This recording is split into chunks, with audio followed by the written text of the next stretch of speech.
ಹೇಳ್ತದೆ. ಹಾಗಾಗಿ ಪ್ರಧಾನ ಅರ್ಚಕರಾಗಿರುವಂತಹ ಆಚಾರ್ಯರಲ್ಲಿಯೂ ಕೂಡ ವಿಶೇಷವಾಗಿ ನನ್ನ ನಮಸ್ಕಾರಗಳನ್ನು ಸಲ್ಲಿಸಿ 18 ವರ್ಷಗಳ ಕಾಲ ನಿರಂತರವಾಗಿ ಮಹಾಭಾರತ ಪ್ರವಚನವನ್ನು ಮಾಡಿಕೊಂಡು ಬಂದಿರುವಂತಹ ಪೂಜ್ಯ ಲಕ್ಷ್ಮೀಶಾಚಾರ್ಯರಲ್ಲಿಯೂ ಕೂಡ ವಿಶೇಷವಾಗಿ ನನ್ನ ನಮಸ್ಕಾರಗಳನ್ನು ಸಲ್ಲಿಸಿ, ನನಗೆ ಇವತ್ತು ಬಂದಿರುವಂತಹ ಸಿಕ್ಕಿರುವ ವಿಷಯ ದಾನಭಾರತ. ದಾನದ ಬಗ್ಗೆ ಕೆಲವು ವಿಷಯಗಳನ್ನು ಸಂಗ್ರಹ ಮಾಡಿದ್ದೇನೆ. ಸಂಗ್ರಹ ಮಾಡಿರುವಂತಹ ವಿಷಯವನ್ನು ನನ್ನ ಮತಿಗೆ ತಕ್ಕಂತೆ ನಿಮ್ಮಲ್ಲಿ ಉಪಸ್ಥಾಪನೆ ಮಾಡ್ತೇನೆ. ದಾನ ಅಂತಂದರೆ 2 ಅಕ್ಷರಗಳಿದೆ ಅಲ್ಲಿ. ಮೊದಲು ದಾನ ಅನ್ನೋ ಶಬ್ದಕ್ಕೆ ಒಬ್ಬ ತರ್ಕ ಸಂಗ್ರಹಕಾರ ತಾರ್ಕಿಕರು ಒಂದು ಲಕ್ಷಣವನ್ನು ಬರೀತಾರೆ. ಸ್ವಸ್ವತ್ವ ಪರಿತ್ಯಾಗ ಪೂರ್ವಕ ಪರಸ್ವತ್ವ ಆಪಾದಕ ಇಚ್ಛ. ಎಲ್ಲರಲ್ಲಿಯೂ ಕೂಡ ಈ ಜ್ಞಾನ ಇದ್ದೇ ಇರ್ತದೆ. ಯಾವ ವಸ್ತುವನ್ನು ನಾನು ದಾನ ಮಾಡ್ತಾ ಇದ್ದೇನೋ ಆ ವಸ್ತು ನನ್ನದಲ್ಲ, ನನ್ನ ಸ್ವತ್ವ ಪರಿತ್ಯಾಗ ಆಗಬೇಕು, ಅದು ನನ್ನದಲ್ಲ ಅನ್ನುವಂತಹ ಭಾವನೆ ಇರಬೇಕು. ಪರಸ್ವತ್ವ ಆಪಾದಕ ಇಚ್ಛ. ಯಾವ ವಸ್ತುವನ್ನು ಬೇರೆಯವರಿಗೆ ಕೊಡ್ತಾ ಇದ್ದೇವೋ ಅವರಲ್ಲಿ ಈ ವಸ್ತು ನನಗೆ ಇಚ್ಛೆ ಇದೆ, ಈ ವಸ್ತು ನನಗೆ ಬೇಕು ಅನ್ನುವಂತಹ ಅಭಿಲಾಷೆ ಇರಬೇಕು. ಇದೆರಡು ಇದ್ದರೆ ಅದನ್ನು ದಾನ ಅಂತ ಕರೆಸ್ಕೊಳ್ತದೆ. ಈಗ ನಾವು ಯಜ್ಞವನ್ನು ಮಾಡ್ತೇವೆ. ಯಜ್ಞ ಅಂತಂದರೆ, ಹೋಮ ಅಂತಂದರೆ ದೇವತೋದ್ದೇಶಕ ದ್ರವ್ಯತ್ಯಾಗ. ದೇವತೆಯನ್ನು ಉದ್ದೇಶ ಮಾಡಿಕೊಂಡು ದ್ರವ್ಯವನ್ನು ನಾವು ಅಗ್ನಿಯಲ್ಲಿ ಹಾಕೋದನ್ನೇ ನಾವು ಏನು ಹೇಳ್ತೇವೆ, ಯಜ್ಞ ಅಂತ ಕರಿತೇವೆ. ನಂತರ ಆ ದ್ರವ್ಯ ಅನ್ನೋದು ನಮಗೆ ಬರೋದಿಲ್ಲ, ನಮಗೆ ಅದು ಆ ದ್ರವ್ಯ ದೇವಲೋಕಕ್ಕೆ ತಲುಪಿ ನಮಗೆ ಪುಣ್ಯವನ್ನು ಉಂಟು ಮಾಡುವಂಥ ಕೆಲಸ ಆ ಯಜ್ಞದ್ದು. ಹಾಗೆಯೇ ನಾವು ಕೊಡುವ ದಾನವೂ ಕೂಡ ಪುಣ್ಯಪ್ರದವನ್ನು ಉಂಟು ಮಾಡುತ್ತದೆ ಅನ್ನುವಂಥ ಚಿಂತನೆ ನಮಗೆ ಬೇಕು. ಇದನ್ನು ನಾವು ದಾನ ಅಂತ ಕರೆಯುವಂತಹ ಒಂದು ಚಿಂತನೆ.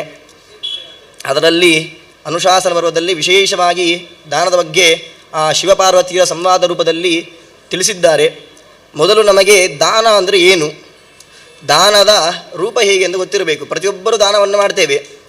ದಾನವನ್ನು ಮಾಡುವಾಗ ನಾವು ಯಾವ ಸ್ಥಳದಲ್ಲಿ ದಾನವನ್ನು ಮಾಡ್ತಾ ಇದ್ದೇವೆ, ಈ ಪ್ರಶ್ನೆಗೆ ಭಗವದ್ಗೀತೆಯಲ್ಲಿ ಕೃಷ್ಣ ಪರಮಾತ್ಮ ಶ್ರದ್ಧಾತ್ರಯ ವಿಭಾಗ ಅಂತ ಮಾಡಿಕೊಂಡು ಸಾತ್ವಿಕ, ರಾಜಸ, ತಾಮಸ ಅನ್ನುವಂತಹ ಶ್ರದ್ಧೆಯ ಮೂಲಕವಾಗಿ ಒಂದು ವಿಚಾರವನ್ನು ತಿಳಿಸಿಕೊಟ್ಟಿದ್ದಾನೆ ನಮಗೆ. ನೋಡಿ, ಶ್ರದ್ಧೆ ಅನ್ನೋದಲ್ಲಿ 3 ವಿಭಾಗ ಇದೆ: ಸಾತ್ವಿಕ, ರಾಜಸ, ತಾಮಸ. ಈ ಸಾತ್ವಿಕ, ರಾಜಸ, ತಾಮಸಗಳಲ್ಲಿ ಸಾತ್ವಿಕ ಆ ಮೂರರಲ್ಲಿ ಕೂಡ ಪ್ರತ್ಯೇಕ 4 ವಿಭಾಗವನ್ನು ಮಾಡ್ತಾರೆ. ಅಲ್ಲಿ ಸಾತ್ವಿಕ ಆಹಾರ, ಸಾತ್ವಿಕ ಯಜ್ಞ, ಸಾತ್ವಿಕ ತಪಸ್ಸು, ಸಾತ್ವಿಕ ದಾನ. ಈ ಒಂದೊಂದಕ್ಕೂ ಒಂದು ರೀತಿಯಾದಂತಹ ಸಂಬಂಧ ಇದೆ. ನೋಡಿ, ಸಾತ್ವಿಕ ಆಹಾರ ಅಂತಂದರೆ ನಾವು ಯಾವ ಆಹಾರವನ್ನು ಸ್ವೀಕಾರ ಮಾಡೋದ್ರಿಂದ ದೇವರಲ್ಲಿ ಭಕ್ತಿ ಮಾಡಲಿಕ್ಕೆ ಆಗ್ತದೋ ಅದು ಸಾತ್ವಿಕ ಆಹಾರ. ಅಂದರೆ ದೇವರ ನೈವೇದ್ಯವಾಗಿರುವಂಥದ್ದನ್ನೇ ಸ್ವೀಕಾರ ಮಾಡಬೇಕು ಅಂತೇಳಿ. ದೇವರಿಗೆ ನೈವೇದ್ಯ ಮಾಡಲಿಕ್ಕೆ ಆಗದೇ ಇರುವಂಥ ಆಹಾರ ಇದ್ದರೆ ಅದು ಸಾತ್ವಿಕ ಆಹಾರ ಅಲ್ಲ. ಇಂತಹ ಆಹಾರವನ್ನು ಸ್ವೀಕಾರ ಮಾಡೋದರಿಂದ ನಮಗೆ ದೇವರಲ್ಲಿ ಭಕ್ತಿ ಮಾಡಲಿಕ್ಕೆ ಆಗೋದಿಲ್ಲ ಅಂತಂದರೆ ಅದು ಸಾತ್ವಿಕ ಆಹಾರ ಆಗೋದಿಲ್ಲ. ಹಾಗಾಗಿ ದೇವರಲ್ಲಿ ಭಕ್ತಿ ಇಡಲಿಕ್ಕೆ ಆಗುವಂಥ ಆಹಾರ ಸಾತ್ವಿಕ ಆಹಾರ. ಸಾತ್ವಿಕ ಆಹಾರದಿಂದ ಬರುವಂಥದ್ದು ಯಾವುದು, ನಮಗೆ ಸಾತ್ವಿಕ ಯಜ್ಞ. ಯಾವುದೇ ರೀತಿಯಾದಂತಹ ಫಲವನ್ನು ಅಪೇಕ್ಷಿಸದೇನೆ ನಾವು ಹೋಮವನ್ನು ಮಾಡ್ತೇವೆ. ಒಳ್ಳೆಯದಾಗಬೇಕು ಅನ್ನೋ ಒಂದೇ ಉದ್ದೇಶದಿಂದ ಹೋಮವನ್ನು ಮಾಡ್ತೇವೆ. ಇದು ಸಾತ್ವಿಕವಾದಂಥ ತಪಸ್ಸು. ಯಾವುದು? ಸಾತ್ವಿಕವಾದಂಥ ಯಜ್ಞ. ಸಾತ್ವಿಕವಾದ ಯಜ್ಞದಿಂದ ಉಂಟಾಗೋದು ಸಾತ್ವಿಕವಾದ ತಪಸ್ಸು. ತಪಸ್ಸನ್ನು ಮಾಡುವುದು ಯಾಕೆ?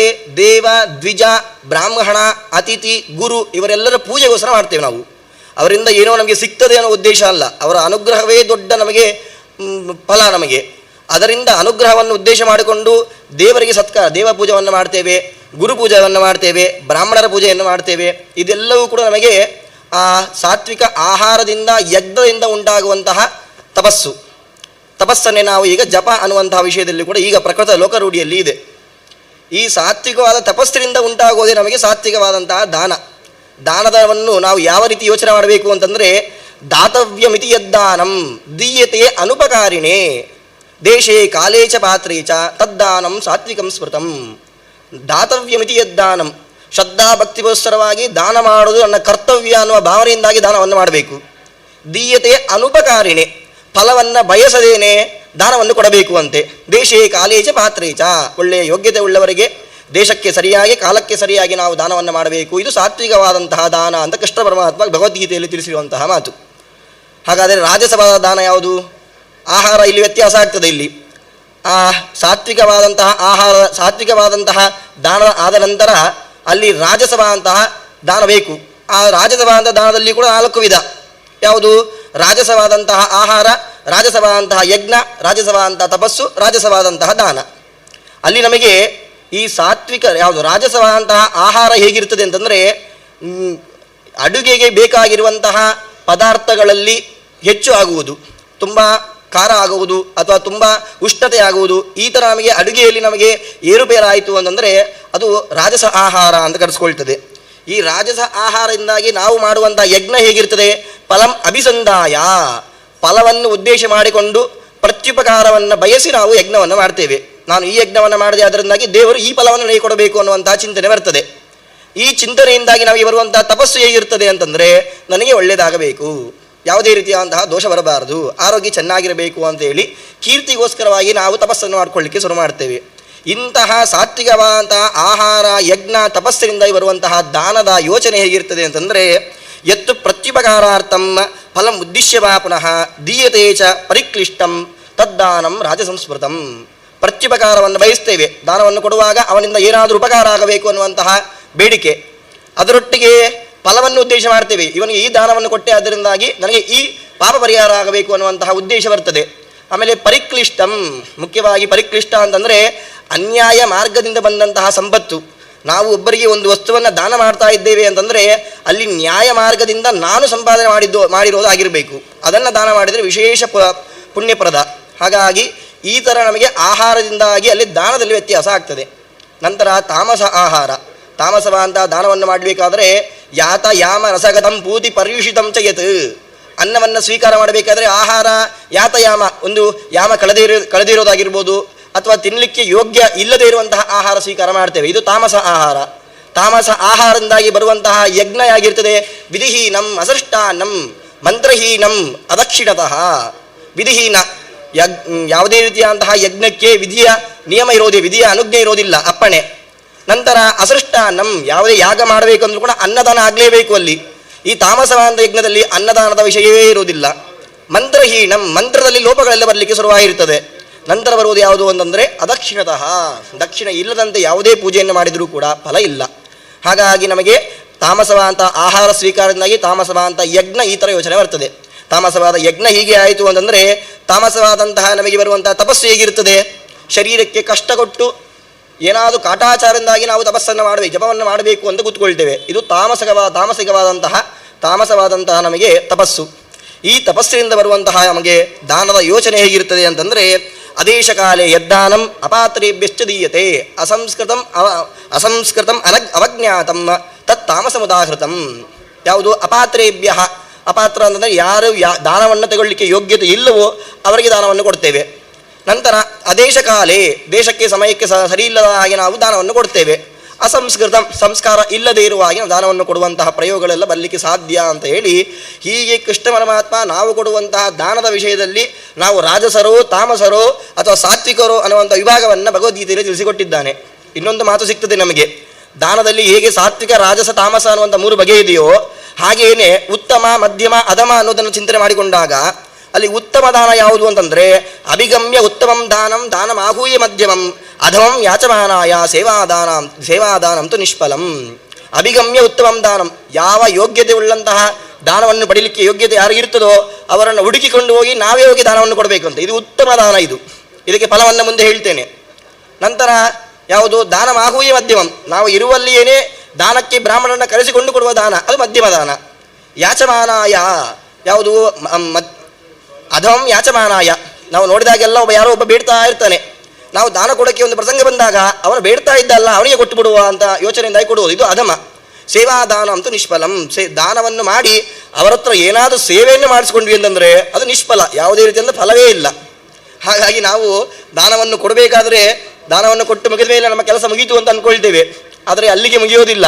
ದಾನವನ್ನು ಸ್ವೀಕಾರ ಮಾಡಿದಂತಹ ವ್ಯಕ್ತಿ ಮನೆಯಿಂದ ಹೊರಡುವವರೆಗೂ ನಿಮ್ಮ ಜವಾಬ್ದಾರಿ ಇರ್ತದೆ. ಅದು ಅಧಮ ದಾನ ಆಗಬೇಕು, ಉತ್ತಮ ದಾನ ಆಗಬೇಕು, ಮಧ್ಯಮ ದಾನ ಆಗಬೇಕು ಅನ್ನುವಂತಹ ಯೋಚನೆ ದಾನ ಕೊಡುವಂಥ ವ್ಯಕ್ತಿ ಎಲ್ಲಿ ಹೋಗಿ ಇರ್ತದೆ ಅಂತ ಯೋಚನೆ ಮಾಡಬೇಕು.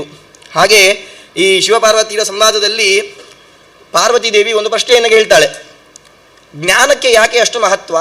ಯಾರಲ್ಲಿ ಜ್ಞಾನ ಇದೆಯೋ ಅವರಿಗೆ ವಿಧಿ ನಿಷೇಧಗಳಿದೆ, ಇದು ಯಾಕೆ ಅಂತ ಒಂದು ಪ್ರಶ್ನೆಯನ್ನು ಪಾರ್ವತಿ ಕೇಳಿದಾಗ ರುದ್ರದೇವ ಅದಕ್ಕೆ ಒಂದು ಉತ್ತರವನ್ನು ಕೊಡ್ತಾರೆ. ನಹಿ ಜ್ಞಾನೇನ ಸದೃಶಂ ಪವಿತ್ರಮಿಹ ವಿದ್ಯತೆ. ಜ್ಞಾನಕ್ಕೆ ಸದೃಶವಾದಂತಹ ಇನ್ನೊಂದು ಪದಾರ್ಥ ಈಗ ಜಗತಿ ಇಲ್ಲವೇ ಇಲ್ಲ, ಜಗತ್ತಿನಲ್ಲಿ ಇನ್ನೊಂದು ಪದಾರ್ಥವೇ ಇಲ್ಲ ಅಂತೇಳಿ. ಯಾಕೆ ಜ್ಞಾನಕ್ಕೆ ಅಷ್ಟು ಪ್ರಾಶಸ್ತ್ಯ ಯಾಕೆ ಅಂತ ಕೇಳಿದ್ರೆ ಅದಕ್ಕೆ ಒಂದು ಪ್ರಸಂಗವನ್ನು ಹೇಳ್ತಾರೆ. ಬ್ರಹ್ಮದೇವರು 4 ವಿಧವಾದ ಸೃಷ್ಟಿಯನ್ನು ಮಾಡ್ತಾರೆ. ಉದ್ಬಿಜ್ಜ, ಅಂಡಜ, ಸ್ವೇದಜ, ಜರಾಯುಜ. ಉದ್ಬಿಜ್ಜ ಅಂತಂದರೆ ಬೀಜವನ್ನು, ಭೂಮಿಯಲ್ಲಿ ಬೀಜ ಒಡೆದು ಬರುವಂತಹ ಮರ ಮಧ್ಯೆ ನಮಗೆ ಗಿಡಗಳು. ಸ್ವೇದಜ ಅಂದರೆ ಬೆವರಿನಿಂದ ಹುಟ್ಟುವಂತಹ ಕ್ರಿಮಿಕೀಟಗಳು. ಅಂಡಜ ಅಂತಂದರೆ ಮೊಟ್ಟೆಯನ್ನು ಸೀಳಿ ಬರುವಂತಹ ಪಕ್ಷಿಗಳು. ಜರಾಯುಜ ಅಂತಂದರೆ ನಾವು ಗರ್ಭದ ಚೀಲದಿಂದ ಬರುವಂತಹ ಮನುಷ್ಯರು, ಕೆಲವು ಪಶುಗಳು. ಇದರಲ್ಲಿ ಮೊದಲ 3 ರೀತಿಯ ಸೃಷ್ಟಿಯಾದಾಗಲೂ ಬ್ರಹ್ಮದೇವರಿಗೆ ತೃಪ್ತಿ ಆಗಲಿಲ್ಲ. 4ನೇ ವಿಧವಾದಂಥ ಸೃಷ್ಟಿ ಯಾವುದು? ಜರಾಯುಜ, ಮನುಷ್ಯರನ್ನು ಸೃಷ್ಟಿ ಮಾಡಿದಾಗ ತೃಪ್ತಿ ಆಯಿತಂತೆ. ಯಾಕೆ ತೃಪ್ತಿ ಆಯಿತು? ಅದಕ್ಕೆ ಒಂದು ಶ್ಲೋಕವನ್ನು ನೋಡ್ಬೋದು ನಾವು. ಆಹಾರ ನಿದ್ರಾ ಭಯ ಮೈಥುನಾದಿ ಸಮಾನಮೇತತ್ ಪಶುಭಿರ್ನರಾಣಾಂ ಏಕೋ ವಿವೇಕೋ ಹ್ಯಧಿಕೋ ವಿಶೇಷ ಮನುಷ್ಯೇ ತೇನೈವ ಹೀನಾಹ ಪಶುಭಿಸ್ ಸಮಾನಾಹ. ಯಾರಲ್ಲಿ ನಮಗೆ ಈ 4 ವರ್ಗದ ಸೃಷ್ಟಿ ಮಾಡಿದಾಗ ಅದರಲ್ಲಿ ಮನುಷ್ಯನಿಗೆ ಯಾಕೆ ವಿಶೇಷ? ಮನುಷ್ಯನ ಸೃಷ್ಟಿ ಮಾಡಿದಾಗ ಯಾಕೆ ಬ್ರಹ್ಮದೇವರಿಗೆ ತೃಪ್ತಿ ಆಯಿತು ಅಂತಂದರೆ, ನೋಡಿ 4 ಸೃಷ್ಟಿಯನ್ನು ಕೂಡ ಇಟ್ಟುಕೊಂಡು ಯೋಚನೆ ಮಾಡಿದಾಗ ಆಹಾರ, ನಿದ್ರೆ, ಭಯ, ಮೈಥುನ 4 ವಿಧವಾದಂಥ ಸೃಷ್ಟಿಯಲ್ಲೂ ಕೂಡ ಇದು ಸಮಾನವಾಗಿದೆ ಇದು. ಆದರೆ ಒಂದು ಮಾತ್ರ ಏಕೋ ವಿವೇಕ ಅಧಿಕ ಮನುಷ್ಯೇ. ವಿವೇಕ ಅಂದರೆ ಜ್ಞಾನ. ಈ ಜ್ಞಾನವನ್ನು ಕೇವಲ ಮನುಷ್ಯನಿಗೆ ಮಾತ್ರ ಕೊಟ್ಟ. ತನ್ನನ್ನು ಸೃಷ್ಟಿ ಮಾಡಿದವನು ಯಾರು, ಭೂಮಿಗೆ ನಾನು ಯಾಕೆ ಬಂದಿದ್ದೇನೆ ಅನ್ನುವಂತಹ ತಿಳಿಯುವ ಶಕ್ತಿ ಯಾರಿಗೆ ಕೊಟ್ಟದ್ದು? ಮನುಷ್ಯರಿಗೆ ಮಾತ್ರ ಕೊಟ್ಟಿದ್ದಾನೆ. ತೇನೈವ ಹೀನಾಹ ಪಶುಭಿಸ್ ಸಮಾನಾಹ.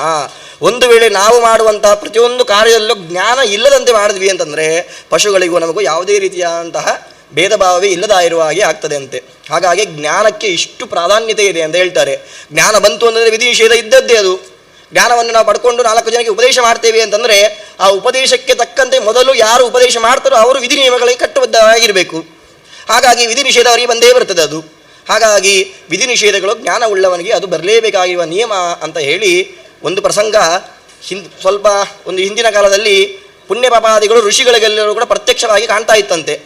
ಪುಣ್ಯ ಪಾಪಾದಿಗಳ ಪ್ರತ್ಯಕ್ಷ ಇರೋದ್ರಿಂದ ಒಂದು ಏನಾದರೂ ಸಮಸ್ಯೆ ಆಯಿತು, ಹೊಟ್ಟೆ ನೋವು ಬಂತು ಅಂತಂದರೆ ಪೂರ್ವಜನ್ಮದಲ್ಲಿ ಈ ಪಾಪ ಮಾಡಿದ್ದೆ, ಹಾಗಾಗಿ ಇವಾಗ ನನಗೆ ಹೊಟ್ಟೆ ನೋವು ಬಂತು ಅಂತ ಹೇಳಿ ಅವರು ಅದಕ್ಕೆ ಪ್ರಾಯಶ್ಚಿತ್ತ ಮಾಡ್ಕೊಂಡು ಬಿಡ್ತಿದ್ರಂತೆ.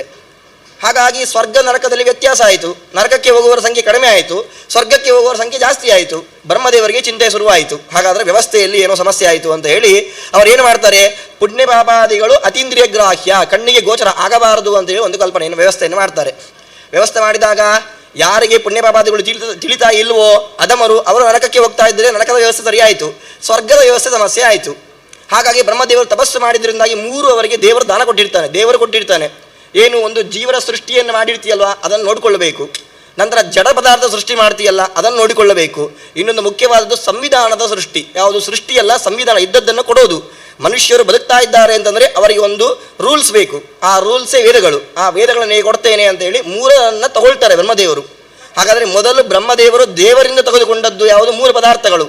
ಹಾಗಾದರೆ ಪ್ರತಿಗ್ರಹ ತೆಗೆದುಕೊಂಡಿರುವಂತಹ ದೋಷ ಬಂತು. ಕೊಟ್ಟವನು ಪರಮಾತ್ಮ ಕೊಟ್ಟಿದ್ದರೂ ಕೂಡ ಪ್ರತಿಗ್ರಹ ದೋಷ ಬರುತ್ತೆ ಅನ್ನುವಂಥ ಯೋಚನೆಯಿಂದಾಗಿ ತ್ರಿಪದಾ ಗಾಯತ್ರಿ ಜಪವನ್ನು ಮಾಡ್ತಾರಂತೆ. ಗಾಯತ್ರಿ ಜಪವನ್ನು ಮಾಡಿದ ನಂತರ ಅವರು ಆ ಪ್ರತಿಗ್ರಹ ದೋಷ ಪ್ರಾಯಶ್ಚಿತ ಆಯಿತು ಅಂತ ಹೇಳುವಂಥ ಮಾತನ್ನು ಕೇಳ್ಬೋದು ನಾವು. ಹಾಗಾಗಿ ಪ್ರತಿಗ್ರಹ ದೋಷ ಪರಿಹಾರ ಆಯಿತು. ಈಗ ಸ್ವರ್ಗದ ವ್ಯವಸ್ಥೆ ಸರಿಯಾಗಬೇಕಲ್ವಾ? ಯಾರಿಗೆ ವೇದದಿಂದಾಗಿ ಅಥವಾ ಗುರುಗಳ ಸಮಕ್ಷ ಇಲ್ಲದೇನೆ ಅವರು ತಾನಾಗಿಯೇ ಸ್ವಯಂ ಸ್ವೇಚ್ಛಾಪೂರ್ವವಾಗಿ ತಿರುಗಾಡ್ತಾರೋ ಅವರಿಗೆ ನರಕ. ಯಾರು ವೇದದಲ್ಲಿ ಹೇಳುವಂಥ ವಿದ್ಯುಕ್ತವಾದಂಥ ಕ್ರಿಯೆಗಳನ್ನು ಮಾಡಿಕೊಂಡು ಗುರುಮುಖೇನ ಜ್ಞಾನವನ್ನು ಪಡ್ಕೊಳ್ತಾನೋ ಅವನಿಗೆ ಸ್ವರ್ಗ. ಹೀಗೆ ಸ್ವರ್ಗ ನರಕಗಳ ವ್ಯವಸ್ಥೆ ಸರಿಯಾಯಿತು ಅಂತೇಳಿ ಮೊದಲು ಪ್ರತಿಗ್ರಹದ ಪ್ರಾಯಶ್ಚಿತ್ತ ಮಾಡಿಕೊಂಡವರು ಬ್ರಹ್ಮದೇವರಂತೆ. ಅದು ಕೂಡ ಕೊಟ್ಟವನು ಯಾರು ಅಯೋಗ್ಯ ಅಲ್ಲ, ಬ್ರಹ್ಮದೇವರೇ, ಸಾಕ್ಷಾತ್ ವಿಷ್ಣು ದೇವರೇ ದಾನವನ್ನು ಕೊಟ್ಟರೂ ಕೂಡ ದಾನವನ್ನು ಪಡೆದುಕೊಳ್ಳುವಂತಹ ವ್ಯಕ್ತಿಗೆ ಎಷ್ಟು ಕರ್ತವ್ಯ ಇದೆ ಅಂತ ಹೇಳಿ ನಮಗೆ ಈ ಮಾತು ತಿಳಿಸಿಕೊಡ್ತಾ ಇದೆ ನಮಗೆ. ನಂತರ ಪಾರ್ವತಿಯ ಪ್ರಶ್ನೆ, ದಾನ ಅಂದರೆ ಏನು, ಮುಖ್ಯವಾಗಿ ದಾನದಲ್ಲಿ ಏನಿರಬೇಕು ಅಂತೇಳಿ, ಇದು ದೊಡ್ಡ ಪ್ರಶ್ನೆ. ಇದು ಈಗ ಇರಲಿಕ್ಕೆ ಆಗೋದೇ ಇಲ್ಲ ಅಂತ ಒಂದು ಸಂಶಯಗಳು ನಮಗೆಲ್ಲರೂ ಕೂಡ ಬರಲಿಕ್ಕೆ ಸಾಧ್ಯತೆ ಆಗ್ತದೆ. ಯಾಕೆ ದಾನ ಅಂತಂದರೆ ದಾತ ಪ್ರತಿಗೃಹೀತಾಚ ದೇಯಂ ಸೋಪಕ್ರಮಂ ತತ ದೇಶೇ ಕಾಲೇ ಚ ಯತ್ವೇತತ್ ದಾನಂ ಷಡ್ಗುಣ ಮುಚ್ಚತೆ. ದಾನ ಅಂತ ಆಗಬೇಕಂದ್ರೆ 6 ಗುಣಗಳಿರಬೇಕು ಅದರಲ್ಲಿ. ಮೊದಲು ದಾನ ಮಾಡುವಂಥ ವ್ಯಕ್ತಿ ಇರಬೇಕು. ದಾನ ಮಾಡುವಂಥ ವ್ಯಕ್ತಿ ಹೇಗಿರಬೇಕು? ಅದಕ್ಕೆ ತೈತ್ತರೀಯ ಉಪನಿಷತ್ತು ಹೇಳ್ತದೆ, ಶ್ರದ್ಧಯಾ ದೇಯಂ, ಅಶ್ರದ್ಧಯಾ ದೇಯಂ, ಶ್ರಿಯಾ ದೇಯಂ, ಭಿಯಾ ದೇಯಂ, ಹ್ರಿಯಾ ದೇಯಂ, ಸಂವಿದಾ ದೇಯಂ. ಶ್ರದ್ಧಯಾ ದೇಯಂ, ದಾನವನ್ನು ಮಾಡೋದನ್ನ ಕರ್ತವ್ಯನ ಶ್ರದ್ಧಾಪೂರ್ವಕವಾಗಿ ಪುಣ್ಯ ಬರ್ತದೆ ಅನ್ನುವಂಥ ಯೋಚನೆಯಿಂದಾಗಿ ದಾನವನ್ನು ಮಾಡಬೇಕು. ನಂತರ ಅಶ್ರದ್ಧಯಾ ದೇಯಂ, ಈ ಗೃಹಸ್ಥಾಶ್ರಮನಿಗೆ ದೊಡ್ಡ ಬಲ ಅಂತಂದರೆ ಪತ್ನಿ. ಈ ದಾನವನ್ನು ಮಾಡುವಾಗ ಮನೆಯಲ್ಲಿ ಯಾರಿಗಾದರೂ ಇಷ್ಟ ಇಲ್ಲದಿದ್ದರೆ ಕಲತ್ರಂ ಪೀಡಯಿತ್ವಾಪಿ ಅತಿಥಿ ಭೋಜನಂ ಕಾರಯೇತು, ಅತಿಥಿ ಸತ್ಕಾರಂ ಕಾರಯೇತು. ಹೆಂಡತಿಗೆ ಪೀಡೆ ಕೊಟ್ಟಾದರೂ ಪರವಾಗಿಲ್ಲ, ಅವರ ಮೂಲಕವಾಗಿ ನೀವು ಸೇವೆಯನ್ನು ಮಾಡಿಸಿದ ಅತಿಥಿಯರಿಗೆ ಅಂತ ಎನ್ನುವಂಥ ಮಾತನ್ನು ನಾವು ಅನುಶಾಸನ ಪರ್ವದಲ್ಲಿ ನೋಡ್ಬೋದು. ನಾವು ಅಶ್ರದ್ಧೆಯಾದೇಯಂ, ಶ್ರದ್ಧೆ ಇಲ್ಲದಿದ್ದರೂ ಕೂಡ ಬಲವಂತವಾಗಿ ದಾನವನ್ನು ಕೊಡಬೇಕು. ದಾನ ಕೊಡುವವರ ಲಕ್ಷಣ ಇದು. ನಂತರ ಶ್ರೀಯಾದೇಯಂ, ಯಾವುದು ಅವನು ಸಂಪೂರ್ಣ ಮನಸ್ಕನಾಗಿ ದಾನವನ್ನು ಕೊಡಬೇಕು ಅವನು. ನಂತರ ಬಿ ಆದೇಯಂ, ದಾನವನ್ನು ಕೊಡಲಿಲ್ಲ ಅಂತಂದರೆ ನರಕ ಬರ್ತದೆ, ನನಗೆ ನರಕ ಪ್ರಾಪ್ತಿ ಪರಿಹಾರ ಆಗಬೇಕು ಅಂದರೆ ದಾನ ಮಾಡಬೇಕು, ಈ ಕಾರಣದಿಂದಾದರೂ ಕೂಡ ದಾನವನ್ನು ಮಾಡಬೇಕು. ನಂತರ ಹ್ರಿಯಾದೇಯಂ, ಕೆಲವರೆಲ್ಲರೂ ಕೂಡ ದಾನ ಕೊಡ್ತಾ ಇದ್ದಾರೆ, ನಾನು ದಾನ ಕೊಡಲಿಲ್ಲ ಅಂತಂದರೆ ಏನೋ ಸಂಕೋಚ ಬರ್ತದೆ, ಸಂಕೋಚ ಭಾವನೆಯಿಂದಾದರೂ ಕೂಡ ದಾನವನ್ನು ಕೊಡಬೇಕಂತೆ. ಸಂವಿಧಾದೇಯಂ, ಅನಂತ ವೈ ಪ್ರತಿಗೃಹಾದಿ ಅನಂತೋ ವೈ ದದಾತಿ ಚ, ನನ್ನಲ್ಲಿ ಅಂತರ್ಯಾಮಿಯಾಗಿರುವಂತಹ ಅನಂತರೂಪಿ ಪರಮಾತ್ಮನೇ ದಾನವನ್ನು ಕೊಡ್ತಾ ಇದ್ದಾನೆ, ಎದುರುಗಡೆ ಸ್ವೀಕಾರ ಮಾಡುವಂಥ ವ್ಯಕ್ತಿಯಲ್ಲೂ ಅನಂತನೇ ಇದ್ದಾನೆ. ಇಂತಹ ಸಂವಿಧ ಜ್ಞಾನಪೂರ್ವಕವಾಗಿ ದಾನವನ್ನು ಕೊಡಬೇಕು ಅಂತೆ. ಇದು ದಾತ, ದಾನವನ್ನು ಕೊಡುವವನ ಲಕ್ಷಣ ಇದು. ಸರಿ, ಹಾಗಾದರೆ ಪ್ರತಿಗೃಹೀತ, ದಾನವನ್ನು ಕೊಡುವವರಿಗೆ ಎಷ್ಟು ಲಕ್ಷಣ ಹೇಳ್ತೀರಾ, ದಾನವನ್ನು ತೆಗೆದುಕೊಳ್ಳುವವರಿಗೆ ಏನು ರೂಲ್ಸ್ ಇಲ್ವಾ ಅಂತ ಕೇಳಿದ್ರೆ ಅದಕ್ಕಿಂತಲೂ ಜಾಸ್ತಿ ದಾನವನ್ನು ತೆಗೆದುಕೊಳ್ಳುವವರಿಗೆ ಇದೆ. ನೋಡಿ, ದಾನವನ್ನು ತೆಗೆದುಕೊಳ್ಳಲಿಕ್ಕೆ ಯಾರು ಯೋಗ್ಯ, ಯೋಗ್ಯ ಆದ ಮೇಲೆ ಅವನು ಏನೇನು ಕ್ರಿಯೆಗಳನ್ನು ಮಾಡಬೇಕು, ದಾನವನ್ನು ಹೇಗೆ ತೆಗೆದುಕೊಳ್ಳಬೇಕು, 3 ಪ್ರಶ್ನೆ. ಮೊದಲು ದಾನವನ್ನು ತೆಗೊಳ್ಳಿಕ್ಕೆ ಯಾರು ಯೋಗ್ಯರು ಅಂತಂದರೆ ಅಲ್ಲಿ ಯಾವುದೇ ಜಾತಿ ವಿವೇಕ ಇಲ್ಲ ಅನ್ನುವಂಥ ಮಾತನ್ನು ನಾವು ಒಪ್ಕೊಳ್ತೇವೆ. ನಾವು ಅದರಲ್ಲೂ ವಿಶೇಷವಾಗಿ ನಮಗೆ ತಿಳಿಸೋದು ಸರ್ವೇಷಾಂ ಏವ ವರ್ಣಾನಾಂ ಬ್ರಾಹ್ಮಣ ಪರಮೋ ಗುರು, ಬ್ರಾಹ್ಮಣ ಪ್ರತಿಗೃಹ್ಣೀಯಾದ ಸರ್ವತೋ ಭಯವರ್ಜಿತ. ಯಾವುದೇ ಭಯ ಇಲ್ಲದೆ ಎಲ್ಲ ವರ್ಣಗಳಲ್ಲಿ ಕೂಡ ಪರಮ ಗುರುಸ್ಥಾನದಲ್ಲಿರೋದು ಬ್ರಾಹ್ಮಣ ಜಾತಿ. ಹಾಗಾಗಿ ಅವನು ಯಾವುದೇ ಭಯ ಇಲ್ಲದೆ ಸ್ವೀಕಾರ ಮಾಡಬೇಕಂತೆ. ನಾನು ಈ ದಾನವನ್ನು ಸ್ವೀಕಾರ ಮಾಡೋದಿಲ್ಲ, ನಾನು ಈ ದಾನವನ್ನು ಸ್ವೀಕಾರ ಮಾಡ್ತೀನಿ ಅನ್ನುವಂತಹ ಯಾವುದೇ ರೀತಿಯಂತಹ ತಡೆ ಇಲ್ಲದೆ, ಭಯ ಇಲ್ಲದೆ ಅವನು ದಾನವನ್ನು ಸ್ವೀಕಾರ ಮಾಡಬಹುದು ಅನ್ನುವಂಥ ಮಾತನ್ನು ನೋಡ್ಬೋದು. ಹಾಗಾದರೆ ದಾನವನ್ನು ಸ್ವೀಕಾರ ಮಾಡೋದ್ರಿಂದ ದುಗ್ಧ ಗೌರಿವಗಚ್ಚತಿ, ಈ ಬೆಳಗ್ಗೆ ಹೊತ್ತು ನಾವು ರಾತ್ರಿಯೆಲ್ಲ ನಮ್ಮ ಮನೆಯಲ್ಲಿರುವಂತಹ ಹಸು ಅದು ಚೆನ್ನಾಗಿ ಮೇಯ್ದು ಬರ್ತದೆ, ಮರುದಿನ ಬೆಳಗ್ಗೆ ನಾವು ಹಾಲನ್ನು ಕರಿತೇವೆ, ನಂತರ ಹೊಟ್ಟೆಯಲ್ಲಿ ಹಾಲೇ ಇಲ್ಲ, ಪುನಃ ಅದು ಆಹಾರವನ್ನು ಚಯನ ಮಾಡಿಕೊಂಡು ದೇಹದಲ್ಲಿ ಅದು ಪಚನ ಆದ ಮೇಲೆ ಪುನಃ ಸಾಯಂಕಾಲ ಅದು ಹಾಲನ್ನು ಕೊಡ್ತದೆ. ಹಾಗೆ ಒಬ್ಬ ಬ್ರಾಹ್ಮಣ ಮನೆಯಿಂದ ಒಂದು ಕಾರ್ಯಕ್ರಮಕ್ಕೆ ಅಥವಾ ಒಂದು ದಾನಕ್ಕೆ ಹೊರಟ ಅಂತಂದರೆ ಅವನ ದೇಹದಲ್ಲಿ ಸಮಗ್ರವಾಗಿ ಹಸುವಿನ ಮೈಯಲ್ಲಿ ಕ್ಷೀರ ಇರುವ ಹಾಗೆ ಅವನ ಮೈಯಲ್ಲಿ ಪುಣ್ಯ ಇರ್ತದೆ. ದಾನವನ್ನು ತೆಗೆದುಕೊಂಡು ಪಾದವನ್ನು ಮುಟ್ಟಿ ಯಾರಾದರೂ ನಮಸ್ಕಾರ ಮಾಡಿದ್ರು ಅಂತಂದರೆ ಅವನು ಮಾಡಿದ ಪುಣ್ಯ ಎಲ್ಲ ಆ ಯಜಮಾನನಿಗೆ ಹೋಯಿತು. ಹಾಗಾದರೆ ಹಾಲೇ ಇಲ್ಲದೆ ಇರುವಂತಹ ಕರು ಹಸಿವು ಹೇಗಿರ್ತದೋ ಹಾಗೆ ಇವರ ಸ್ಥಾನವು ಕೂಡ ಬಂತು. ಪುನಃ ಅವನಿಗೆ ಯೋಗ್ಯತೆ ಬೇಕು, ನಂತರ ನಾಳೆ ಇನ್ನೊಂದು ದಾನ ತಗೊಳ್ಬೇಕು ಅಂದರೆ ಯೋಗ್ಯತೆ ಬೇಕು. ಅದಕ್ಕೋಸ್ಕರ ಏನು ಮಾಡಬೇಕು, ತಪಸ್ವಾಧ್ಯಾಯ ವಿದ್ಯಾನಾಂ ವಿಪ್ರಹ ಪಾತ್ರತ್ವಮಶ್ನುತೆ, ತಪಸ್ಸು ಮಾಡಬೇಕು, ಅವನು ಜಪವನ್ನು ಮಾಡಬೇಕು, ಗಾಯತ್ರಿ ಜಪವನ್ನು ಹೇಳಿದ್ದೆ ನಾನು, ತ್ರಿಪದ ಗಾಯತ್ರಿ ಪಠನ ಮಾಡಬೇಕು. ಸ್ವಾಧ್ಯಾಯ, ತನ್ನ ಶಾಖಾಧ್ಯಯನವನ್ನು ವಿಶೇಷವಾಗಿ ಮಾಡಲೇಬೇಕು. ಅದರೊಟ್ಟಿಗೆ ಅವನು ಬೇಕಿರುವ ಇನ್ನೊಂದು ಗುಣ ಯಾವುದು ಅಂತಂದರೆ ಯಾವುದು, ವಿದ್ಯಾನಾಂ, ವಿಶೇಷವಾಗಿ ಶಿಷ್ಯಗಳನ್ನು ಸೇರಿಸಿಕೊಂಡು ವಿದ್ಯೆಯನ್ನು 4 ಜನರಿಗೆ ಕೊಡ್ತಾ ಇರಬೇಕು. ಇದರಿಂದ ವಿಪ್ರಹ ಪಾತ್ರತ್ವಮಶ್ನುತೆ, ದಾನವನ್ನು ತೆಗೆದುಕೊಳ್ಳಲಿಕ್ಕೆ ಬೇಕೆಂಬ ಯೋಗ್ಯತೆ ಅವನಿಗೆ ಬರ್ತದೆ. ಇದು ದಾನವನ್ನು ಯಾವುದು ತೆಗೆದುಕೊಳ್ತೀವೋ ಮರುದಿನ ಮಾಡೋದಲ್ಲ, ಪ್ರತಿದಿನವೂ ಮಾಡ್ತಾ ಇರಬೇಕು. ಆವಾಗ ಪುಣ್ಯ ಪಾಪಾದಿಗಳ ಲೆಕ್ಕ ನಮಗೆ ಸರಿಯಾಗಿ ಇರ್ತದೆ ಅಂತೇಳಿ ನಿಯಮ. ಹಾಗಾಗಿ ಬ್ರಾಹ್ಮಣನಿಗೆ ವಿಶೇಷವಾಗಿ ದಾನವನ್ನು ತೆಗೆದುಕೊಳ್ಳಬೇಕಾದ್ರೆ ವಿಶೇಷ ನಿಯಮ ಅನ್ನೋದು ಅವನು ನೋಡಲಿಕ್ಕೆ ಸಾಧ್ಯತೆ ಇದೆ. ಇನ್ನೊಂದು, ದಾನವನ್ನು ಹೇಗೆ ತೆಗೆದುಕೊಳ್ಳಬೇಕು ಅಂತೇಳಿ, ದಾನವನ್ನು ತೆಗೆದುಕೊಳ್ಳೋದಕ್ಕೆ ವಿಪ್ರಸ್ಯ ದಕ್ಷಿಣೇ ಪಾಣವು ಮೂಲೇಂಗುಷ್ಟಸ್ಯ ನಿತ್ಯದ ಸ್ಯಾದ್ ಬ್ರಹ್ಮತೀರ್ಥಂ ಮಧ್ಯೇತು ಆಗ್ನೇಯ ಮಗನಾಶನಂ.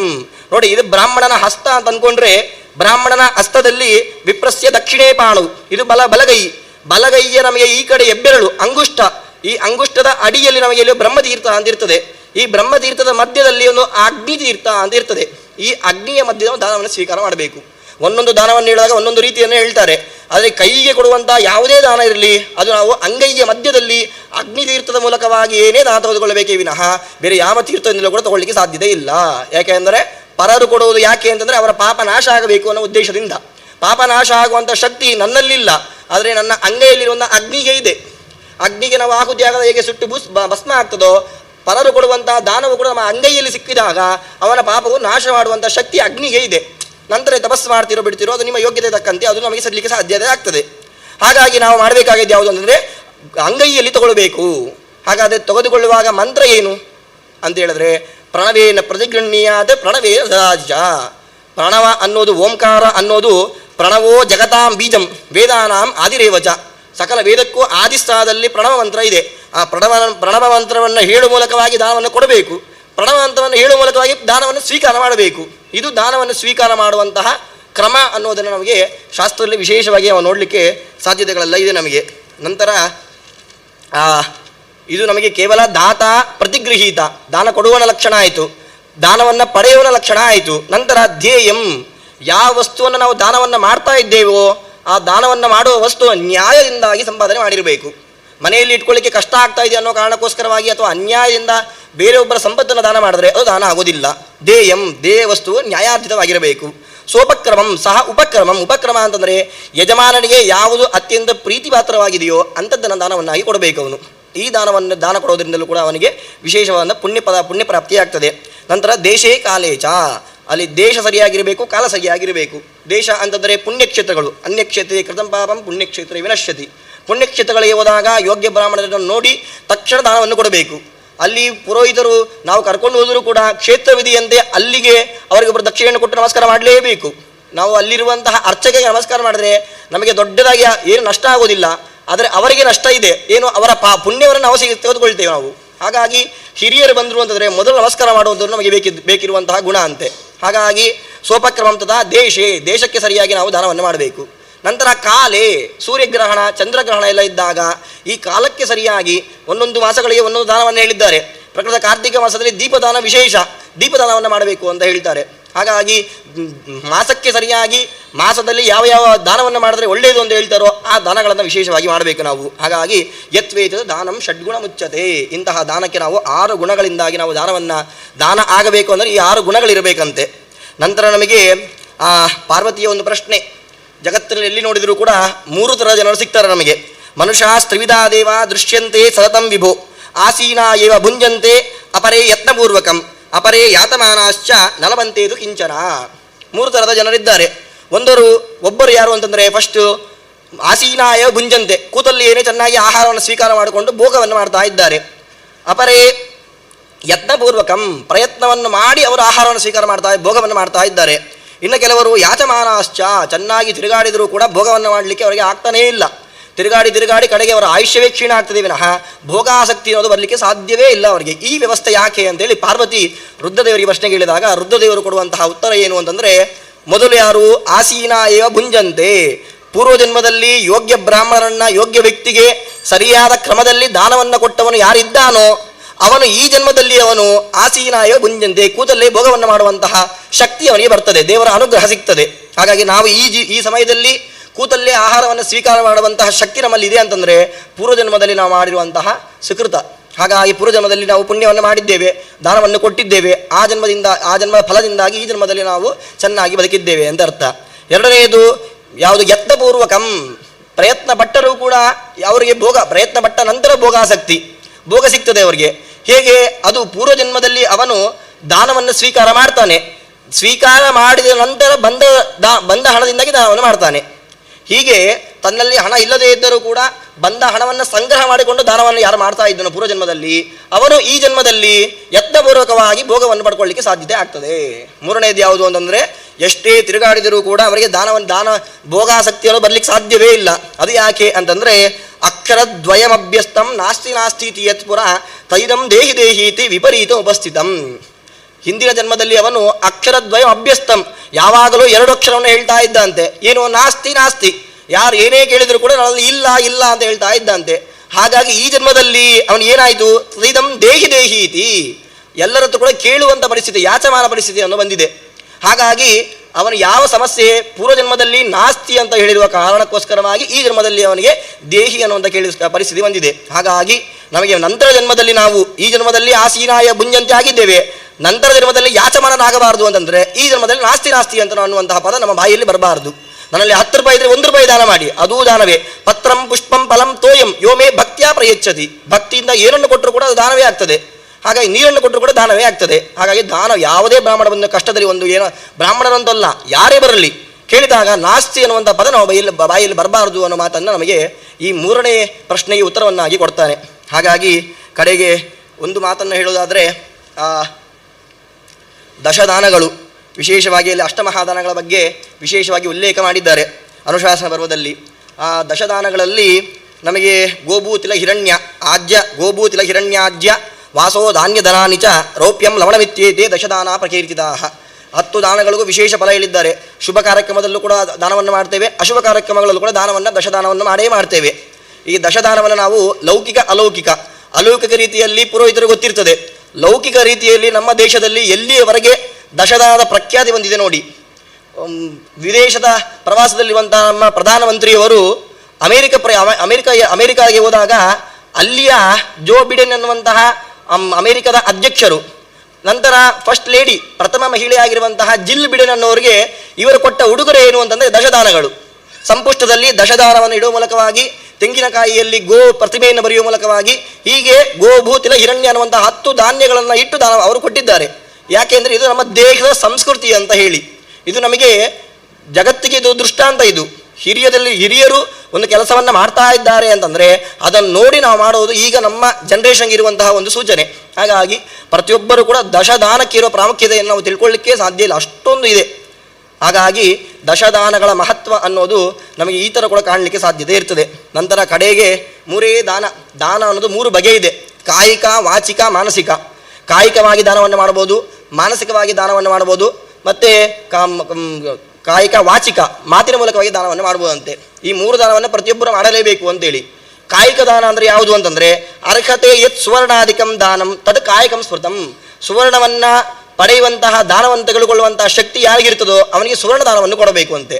ಅಂದರೆ ನಾವು ನೀರು ಇಲ್ಲದೆ ಇದ್ದಾಗ ಅಗ್ನಿ ಇಲ್ಲದೆ ಇದ್ದಾಗ ಅಗ್ನಿಯ ಸ್ಥಾನದಲ್ಲಿ ಸುವರ್ಣವನ್ನು ಬಳಸ್ತೇವೆ. ಸುವರ್ಣ ಅಷ್ಟು ಶುದ್ಧ. ದಾನಾನಾಂ ಉತ್ತಮಂ ದಾನಂ ಸುವರ್ಣ ದಾನಂ ಅಂತ ಹೇಳ್ತೇವೆ. ಹಾಗಾಗಿ ಸುವರ್ಣ ದಾನವನ್ನು ತೆಗೆದುಕೊಳ್ಳಲಿಕ್ಕೆ ಯಾರಿಗೆ ಯೋಗ್ಯತೆ ಇರ್ತದೋ ಅಂತಹ ಬ್ರಾಹ್ಮಣರಿಗೆ ಸರಿಯಾಗಿ ದಾನವನ್ನು ಕೊಡೋದನ್ನು ಕಾಯಿಕ ದಾನ ಅಂತ ಕರಿತೇವೆ. ನಂತರ ವಾಚಿಕ ದಾನ ಅಂತಂದರೆ ಆರ್ತಾನಾಂ ಅಭಯಂ ದದ್ಮಿ ಇತ್ಯೇತದ್ ವಾಚಿಕಂ ಸ್ಮೃತಂ. ಆರ್ತಾನಂ ಭಯಗ್ರಸ್ತರಾಗಿರ್ತಾರೆ, ಅವರಿಗೆ ನೀವು ಭಯ ಪಡಬೇಡಬೇಡಿ ಅಂತ ಹೇಳುವಂತಹ ಒಂದು ಮಾತು, ಅದು ಕೂಡ ಅಭಯದಾನ. ಈ ಅಭಯದಾನ ಅಂತ ಕರೆಸ್ಕೊಳ್ತದೆ. ಇದು ವಾಚಿಕ ದಾನ. ಮಾನಸ ದಾನ ಅನ್ನೋದು ತುಂಬ ಮುಖ್ಯ. ಇದು ಯಾರಿಗೆ ಅಂತಂದರೆ ವಿದ್ಯಾಮಾದಾಯ ಯಜ್ಜಪ್ಯಂ ತದ್ದಾನಂ ಮಾನಸಂ ಸ್ಮೃತಃ. ವಿದ್ಯಾದಾನಂ, ನಮಗೆ ಇಲ್ಲಿಯವರೆಗೂ ಬದುಕು ನಿಂತು ಸಾಕು ಸಗಲಿಗೆ ಇರುವಂತಹ ಗುರುಗಳು, ವಿದ್ಯಾದಾನವನ್ನು ಮಾಡಿದವರು, ಅನ್ನದಾನವನ್ನು ಮಾಡಿದವರು ಯಾರೇ ಇರಲಿ, ಅವರನ್ನು ಕುರಿತು ಮಾಡುವಂತಹ ಜಪ, ಎಲ್ಲಿಯವರೆಗೂ ಭೂಲೋಕದಲ್ಲಿ ಅವರು ಇರ್ತಾರೋ ಅಲ್ಲಿಯವರೆಗೂ ಅವರನ್ನು ಉದ್ದೇಶ ಮಾಡಿಕೊಂಡು ನಾವು ಜಪವನ್ನು ಮಾಡಬೇಕು. ಅವರು ಚೆನ್ನಾಗಿರಬೇಕು ಅಂತ, ಅವರ ಆರೋಗ್ಯ ಸರಿ ಇರಬೇಕು ಅಂತೇಳಿ. ಇದು ನಮಗೆ ಮಾನಸಿಕ ದಾನ, ಮಾನಸಾದಾನ ಅಂತ ಹೇಳ್ತೇವೆ. ಈ 3 ದಾನ ಅವಶ್ಯವಾಗಿ ಪ್ರತಿಯೊಬ್ಬರು ಮಾಡಲೇಬೇಕಾಗಿರುವಂತಹ ಕರ್ತವ್ಯ ಅನ್ನೋದನ್ನು ತಿಳ್ಕೊಳ್ಬೇಕು. ಜಪವನ್ನು ಮಾಡಲಿಕ್ಕೆ ಹಣದ ಖರ್ಚಿಲ್ಲ ನಮಗೆ. ಮಾತನ್ನು ಹೇಳುವ ಮೂಲಕ ವಚನೇ ಕಾದರಿದ್ರತ, ಮಾತನ್ನು ಹೇಳುವ ಮೂಲಕವಾಗಿ 4 ಜನರ ಸಂತೋಷವನ್ನು ಮಾಡಲಿಕ್ಕೆ, ಅವರ ಭಯವನ್ನು ಪರಿಹಾರ ಮಾಡಲಿಕ್ಕೆ ನಮಗೆ ಯಾವುದೇ ರೀತಿಯಾದಂತಹ ಸಮಸ್ಯೆ ಇಲ್ಲ. ಈ 2 ದಾನವನ್ನು ಆದರೂ ಕೂಡ ಅವಶ್ಯವಾಗಿ ಮಾಡಲೇಬೇಕು. ಕಡೆಗೆ ಒಂದು ಮಾತು, 4 ಆಶ್ರಮಗಳು ಯಾವುದು? ಬ್ರಹ್ಮಚರ್ಯ, ವಾನಪ್ರಸ್ಥ, ಗಾರ್ಹಸ್ಥ್ಯ, ನಂತರ ಸನ್ಯಾಸಿ. ಈ 4 ಆಶ್ರಮಗಳಲ್ಲಿ ಸರ್ವಸಂಗ ಪರಿತ್ಯಾಗದ ಸ್ಥಾನದಲ್ಲಿರೋದು ಯಾರು ಅಂತಂದರೆ ಸನ್ಯಾಸಾಶ್ರಮ. ಅವರಿಗೂ 2 ವಿಶೇಷವಾದಂತಹ ಕೃತ್ಯಗಳನ್ನು ಮಾಡ್ತಾ ಇದ್ದಾರೆ. ಯಾವುದು? ಅನ್ನದಾನಂ ಮಹಾದಾನಂ ವಿದ್ಯಾದಾನ ಅದಪ್ಪರಂ ಅನ್ಯೇನ ಕ್ಷಣಿಕಾ ತೃಪ್ತಿ. ವಿದ್ಯಾದಾನಂತೂ ತತ್ಪರ. ಅನ್ನದಾನ ಮತ್ತು ವಿದ್ಯಾದಾನ ಪ್ರತಿಯೊಬ್ಬ ಸನ್ಯಾಸಿಗಳು ಕೂಡ ಮಾಡಿಕೊಂಡು ಬರ್ತಾ ಇದ್ದಾರೆ. ಅದರಿಂದಲೇ ನಾವು ಇವತ್ತು ಇಲ್ಲಿದ್ದೇವೆ. ಹಾಗಾಗಿ ಸರ್ವಸಂಗ ಪರಿತ್ಯಾಗಿಗಳಾಗಿರುವಂತಹ ಸನ್ಯಾಸಿಗಳೇ ಸಮಾಜಕ್ಕೆ ಒಳ್ಳೆಯದಾಗಬೇಕು ಅನ್ನೋ ಉದ್ದೇಶದಿಂದ ಅವರ ಕರ್ತವ್ಯ ಅಲ್ಲದಿದ್ದರೂ ಕೂಡ ಮುಖ್ಯವಾಗಿ ಕರ್ತವ್ಯ ನಿವಾರಣೆ ಮಾಡ್ತಾ ಇದ್ದಾರೆ. ಗೃಹಸ್ಥಾಶ್ರಮದ ಮುಖ್ಯ ಧರ್ಮ ಏನು ಅಂತಂದರೆ 4 ವರ್ಣಗಳನ್ನು ಪರಿಚಯ, ಅವರನ್ನು ವಿಶೇಷವಾಗಿ ಉಪಕಾರ ದಾನವನ್ನು ಮಾಡಿ ಸತ್ಕಾರ ಮಾಡುವಂತಹ ಯೋಗ್ಯತೆ ಇರೋದು ಯಾರಿಗೆ ಅಂತಂದರೆ ಗೃಹಸ್ಥಾಶ್ರಮ, ಮದುವೆಯಾಗಿರುವಂಥ ವ್ಯಕ್ತಿಗೆ ಇದೆ. ಹಾಗಾಗಿ ಮದುವೆಯಾಗಿರುವಂಥ ವ್ಯಕ್ತಿ ಸನ್ಯಾಸಿಗಳ ಸೇವೆಯನ್ನು ಮಾಡಲಿಲ್ಲ, ಅನ್ನದಾನವನ್ನು ಮಾಡಲಿಲ್ಲ, ಅಥವಾ ವಿದ್ಯಾದಾನವನ್ನು ಮಾಡಲಿಲ್ಲ ಅಂತಂದರೆ ಅವನಿಗೆ ಏನಂತ ಹೇಳಲಿಕ್ಕೆ ಸಾಧ್ಯ ಇಲ್ಲ. ಹಾಗಾಗಿ ಕರ್ತವ್ಯವನ್ನು ಮರೆತು ಯಾವತ್ತೂ ಕೂಡ ಬದುಕಲೇಬಾರದು ಅನ್ನೋ ವಿಷಯವನ್ನು ತಿಳ್ಕೊಳ್ಬೇಕು. ಮನೆಯಲ್ಲಿ ಒಬ್ಬ ಬ್ರಾಹ್ಮಣ ನಮ್ಮ ಮನೆಗೆ ಬಂದು ಊಟವನ್ನು ಮಾಡಿ ತೃಪ್ತಾಸ್ಮಃ, ನಾವೆಲ್ಲರೂ ಕೂಡ ಸಂತೋಷಿತರಾಗಿದ್ದೇವೆ ಅಂತ ಒಂದು ಮಾತನ್ನು ಹೇಳಿದ್ರೆ ಅಲ್ಲಿ ದೇವತೆಗಳೇ ಬಂದು ಊಟ ಮಾಡಿ ಅಷ್ಟು ಫಲ ನಮ್ಮಲ್ಲಿ ಸಿಗ್ತದೆ ಅಂತೆ. ಹಾಗಾಗಿ ಏನೇ ಕಷ್ಟ ಇದ್ದರೂ ಕೂಡ ಅತಿಥಿಗಳಿದ್ದಾಗ ಅವರಿಗೆ ತೊಂದರೆ ಆಗುವ ಹಾಗೆ ಮಾತಾಡಬಾರದು.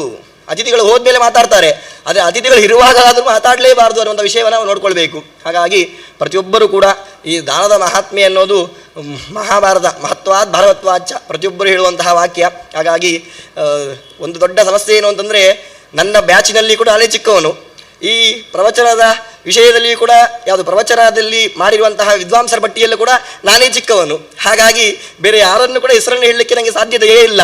ಹಾಗಾಗಿ ನನ್ನಲ್ಲಿ ಇರುವಂತಹ ಬುದ್ಧಿಯಿಂದ ಸ್ವಲ್ಪ ವಿಷಯವನ್ನು ಸಂಗ್ರಹ ಮಾಡಿಕೊಂಡು ಆ ಗುರುಗಳ ಮುಂದೆ ನಾನು ಉಪಸ್ಥಾಪನೆ ಮಾಡಿದ್ದೇನೆ. ವಿಷಯೋ ವಿಶಾಲಃ ಅಹಮಸ್ಮಿ ಬಾಲಃ ಅಂತ ಹೇಳ್ತಾ ನನ್ನ ಮಾತ್ರ ಮುಗಿಸ್ತಾ ಇದ್ದೇನೆ. ಶ್ರೀಕೃಷ್ಣ ಅರ್ಪಿತಮಸ್ತು.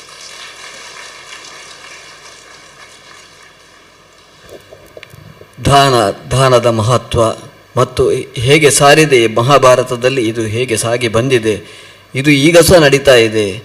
ಅಷ್ಟು ಪ್ರಬುದ್ಧವಾಗಿ ಶೇಷಗಿರಿ ಆಚಾರ್ಯರವರು ನಮ್ಮ ಮುಂದಿಟ್ಟಿದ್ದಾರೆ. ಅವರಿಗೆ ಹೃತ್ಪೂರ್ವಕ ಕೃತಜ್ಞತೆಗಳು.